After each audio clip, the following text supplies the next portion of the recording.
ವಿಶ್ವಾಚರಣೆಗೆ ಸನ್ಮಾನ್ಯ ಶ್ರೀ ವಿನಯ್ ಕುಮಾರ್ ಸೊರಕೆ ಅದರ ಈ ಸಂಘಟನೆಗಳ ಪರವಾಗಿ ಮತ್ತು ನನ್ನ ಇಲಾಖೆಯ ಪರವಾಗಿ ಹಾರ್ದಿಕವಾಗಿ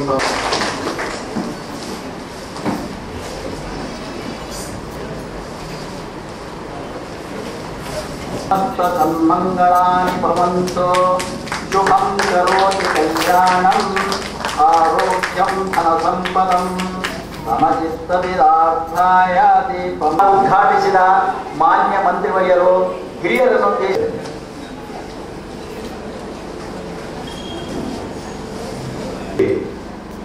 60 ವರ್ಷದ ನಂತರ ಅವರನ್ನ ವೃದ್ಧಾಶ್ರಮಕ್ಕೆ ಸೇರಿಸುವಂತ ಪದ್ಧತಿ ಇದೆ. ಒಂದ್ಸಲ ಒಬ್ಬ ವ್ಯಕ್ತಿ ತನ್ನ ತಂದೆಯನ್ನ ಹೊತ್ಕೊಂಡು ವೃದ್ಧಾಶ್ರಮಕ್ಕೆ ಸೇರಿಸಲಿಕ್ಕೆ ಹೋಗ್ತಾ ಇದ್ದ. ಆವಾಗ ತಂದೆ ಮಗನನ್ನು ನೋಡಿ ನೆಗಾಡ್ತಾ ಇದ್ರು. ತಂದೆ ಕೇಳಿದ್ರು, ಯಾಕೆ ನೀನು ನೆಗಾಡ್ತಾ ಇದೀಯಾ ಅಂತ ಹೇಳಿ. ಮಗ ಕೇಳ್ದ, ಯಾಕೆ ನೀವು ನೆಗಾಡ್ತಾ ಇದ್ದೀರಾ ಅಂತ. ಆವಾಗ ತಂದೆ ಹೇಳಿದ್ರು, ನಾನು ನನ್ನ ತಂದೆಯನ್ನ ಇದೇ ರೀತಿ ವೃದ್ಧಾಶ್ರಮಕ್ಕೆ ಸೇರಿಸಲಿಕ್ಕೆ ಹೋಗ್ತಾ ಇದ್ದೆ. ಈಗ ನೀನು ನನ್ನನ್ನ ಹೊತ್ತುಕೊಂಡು ವೃದ್ಧಾಶ್ರಮಕ್ಕೆ ಸೇರಿಸಲಿಕ್ಕೆ ಹೋಗ್ತಾ ಇದ್ದಿ.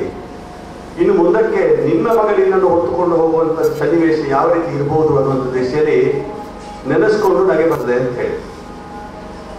ಇವತ್ತು ಆಧುನಿಕ ಪ್ರಪಂಚದಲ್ಲಿ ಮನುಷ್ಯನ ಸಂಬಂಧಗಳು ದೂರ ಆಗುವಂತ ಅವಕಾಶಗಳಲ್ಲಿ ಇವತ್ತು ಒಂದು ರೀತಿಯಲ್ಲಿ ನಾವು ಒಂದು ರೀತಿಯ ಕಾರ್ಪೊರೇಟ್ ಪದ್ಧತಿಗೆ ಅನುಗುಣ ಆದಂಥ ಸಂದರ್ಭದಲ್ಲಿ ವೈಜ್ಞಾನಿಕ ಯುಗದಲ್ಲಿ ಸಾಕಷ್ಟು ರೀತಿಯಲ್ಲಿ ಇವತ್ತು ಪ್ರಾಯಸ್ಥರ ಬಗ್ಗೆ, ಹಿರಿಯ ನಾಗರಿಕರ ಬಗ್ಗೆ ಏನು ಮುತುವರ್ಜಿಯನ್ನು ಒಳಗೊಳ್ಬೇಕಾ ಅದು ದಿನ ಹುಟ್ಟಿದ ಆಗುವಂಥ ಸಂದರ್ಭದಲ್ಲಿ